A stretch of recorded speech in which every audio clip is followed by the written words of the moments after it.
Emily adjusted her diamond earrings in the mirror, her reflection glowing under the soft chandelier light.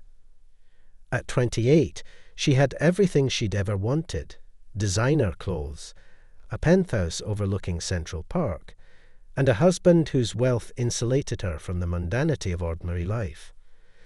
Robert, 47, was a shrewd real estate mogul with a reputation for turning crumbling buildings into luxury condos.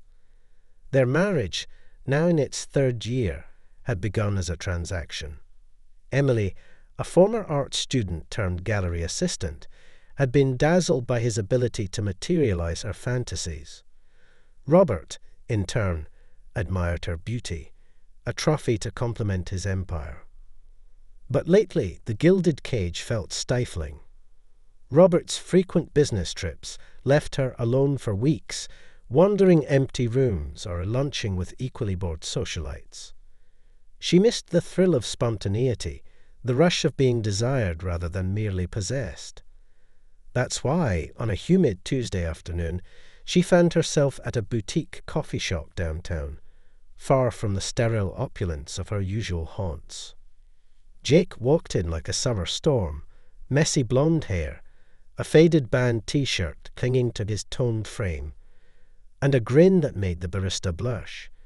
Emily watched him over the rim of her latte, intrigued. He wasn't her type, too young, too casual, too alive. But when their eyes met, he didn't look away. Instead, he sauntered to her table. "Mind if I join you?" he asked, already pulling out a chair. His confidence was disarming. She hesitated, her left hand instinctively covering her bare ring finger. "Only if you promise not to bore me." Their banter was effortless. Jake, 25, was a freelance photographer chasing gigs between bartending shifts. He spoke passionately about street art and indie films, his hands animated as he described a recent shoot in Berlin. Emily laughed more in that hour than she had in months. When he scribbled his number on a napkin, she tucked it into her purse, her pulse quickening. That night, as Robert snored next to her, Emily stared at the ceiling. Just once, she told herself. Their first meeting was at a dimly lit jazz bar. Jake arrived in a leather jacket, smelling of cedar and rebellion. They talked about everything: his nomadic childhood, her stifled dreams of painting, the absurdity of modern art. When his knee brushed hers under the table, she didn't pull away. "You're not like anyone I've ever met," he said, his gaze intense. "You're trapped." The word hung between them. Emily sipped her whiskey, the ice clinking like a warning.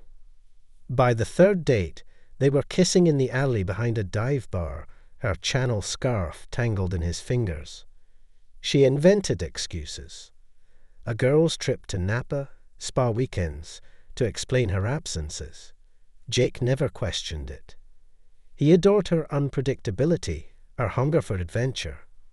But cracks began to form. One evening, as they lay tangled in his bedsheets, Jake traced the scar on her wrist, a relic from a childhood accident. "Why don't you ever stay the night?" he murmured. Emily stiffened. "I told you. I need my space." "Or maybe you're hiding something." She laughed, too sharp. "Don't flatter yourself."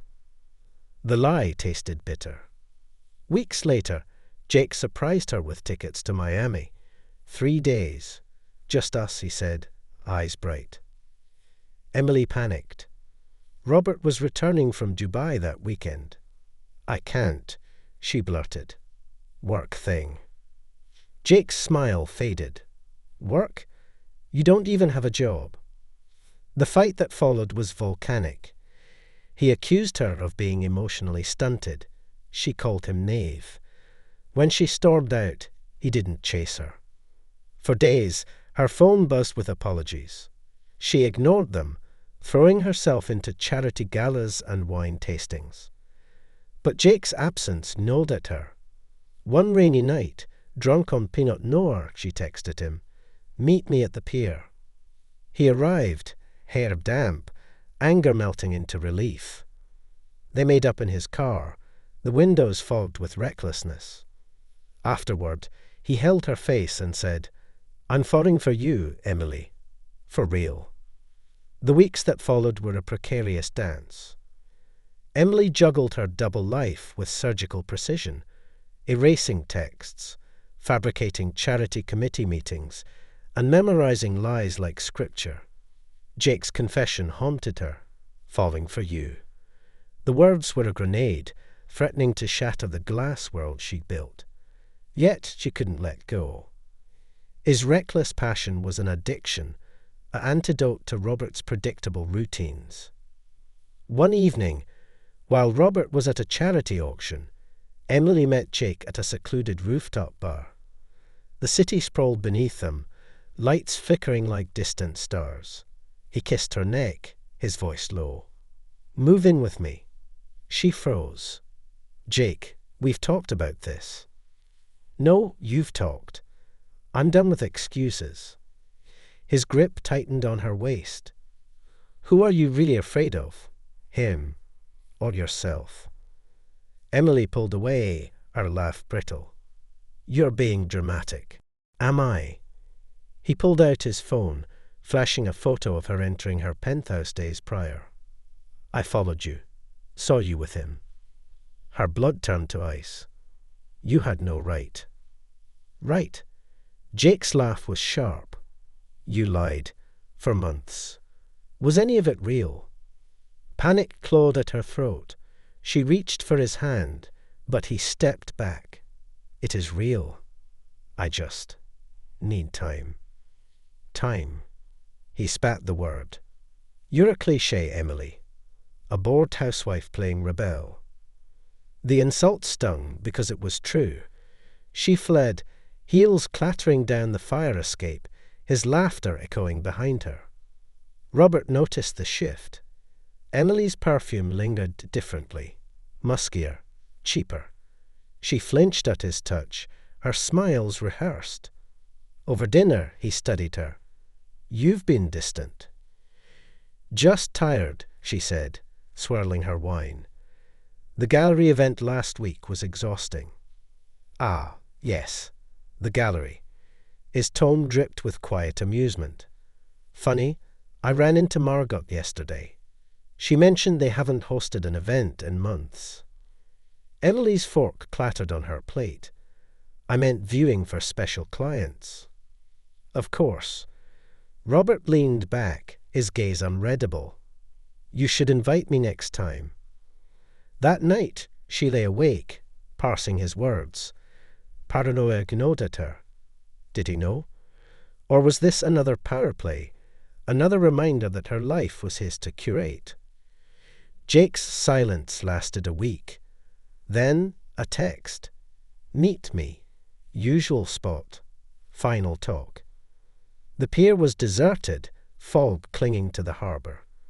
Jake stood at the edge, hoodie soaked with drizzle. "I want the truth," he said. "All of it." Emily hesitated, then confessed. The marriage, the money, the hollowness she'd mistaken for love. Jake listened, jaw clenched. When she finished, he laughed bitterly. "So I'm just—" "What?" "A distraction." "It wasn't like that." "Save it." He turned to leave. "You're pathetic." "Wait," she grabbed his arm. "What if I leave him?" He paused. "Do it. Tonight." Emily's mind raced. The penthouse, the security, the life she bartered her youth for. Could she walk away? I need to plan." Jake yanked free. "That's your answer." He vanished into the fog, leaving her trembling. The confrontation came sooner than expected.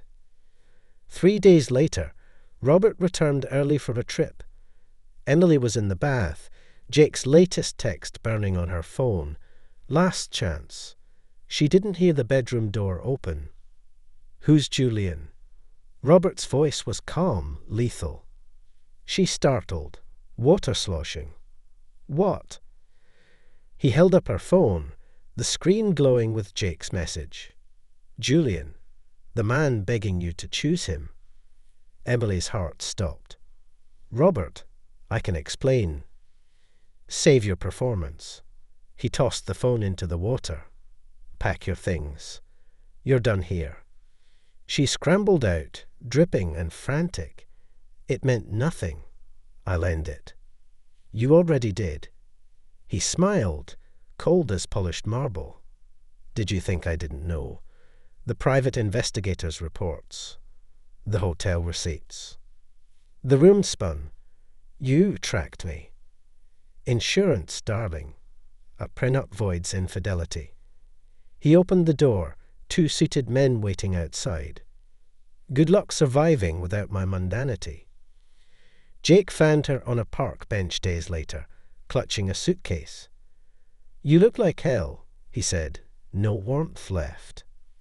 He left me. Everything's gone. She stared at her chipped nails. I choose you. He barked a laugh. You chose yourself. You always do. Please. No. He walked away, shoulders rigid. Find another fool. Emily rented a cramped studio, her savings dwindling. Modelling agencies scoffed at her age. She waitressed at a diner, the smell of grease clinging to her hair. One night, a familiar face walked in. Robert, arm in arm with a younger woman. Their eyes met. He smirked, tossing a $100 tip into her apron. Keep the change, Emily. She burned the bill later, watching the flames devour Benjamin Franklin's smug face. The fire mirrored the one inside her, a hunger she'd misnamed as love, now reduced to ashes.